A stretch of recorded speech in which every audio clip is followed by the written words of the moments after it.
know you're not serious about fat loss?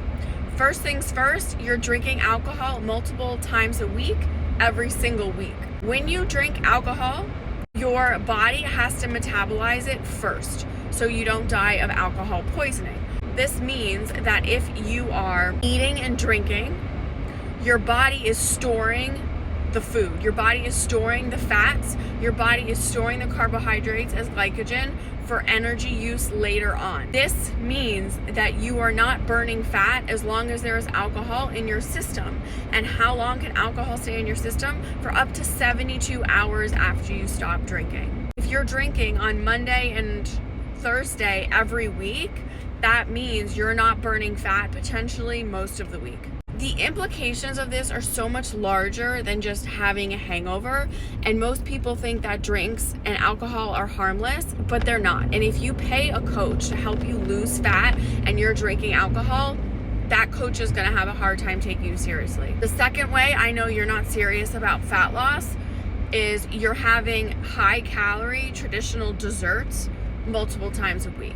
So I'm not talking about like when you make like a healthy version of your favorite snack, like you make a protein powder mug cake, or maybe you have a little bit of sweet oats with some cacao nibs and peanut butter. I mean like you're actually having like a pastry, like an eclair, a muffin, maybe a donut, or like literally cake multiple times a week. And I'm not making this up. I've seen a lot. I've coached a lot of women. And the reason I know that you're not serious about fat loss if you're doing this multiple times a week, first of all, is because I used to compete in powerlifting and I've known a bunch of bodybuilders as well.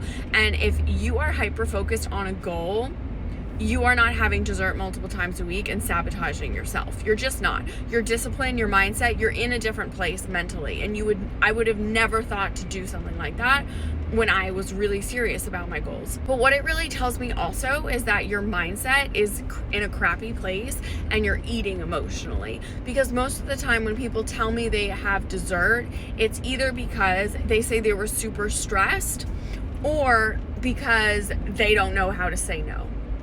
They're in a social situation and they don't know how to say no.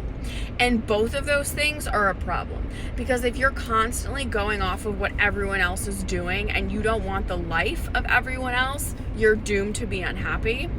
And the other side of that coin is that if you're constantly eating emotionally, you're never actually dealing with your feelings productively and you're keeping yourself stuck. Binge, purge, restrict cycles. Like it's all very shitty. And regardless of how severe or not severe it is, if you're eating emotionally, that means you're not handling your emotions like an adult, you're taking them out on food. If you hire a coach to help you reach a goal and that goal is fat loss, you should be so tuned in to what you are doing. You should be so focused. You should be, honestly, a fat loss client should be a cakewalk, because you should have already mentally made all of these decisions. You should be able to hit your numbers. And I'm not saying that you do the coach's job. I'm saying that if you decide that this is something truly that you want, you have to get out of your own way and you have to adjust your habits, because actions speak louder than words. They really do, friends. If you've been struggling with this, I want you to take a cold, hard look in the mirror and figure out what's truly happening. Figure out what's holding you back. Figure out why you're getting in your own way, because you are suffering and you deserve to reach your goals. It's super simple. And this isn't about restriction. It's not about never having dessert again. Don't be dramatic. This is about being realistic when you say you want something and then you're literally doing things to keep yourself further from that goal.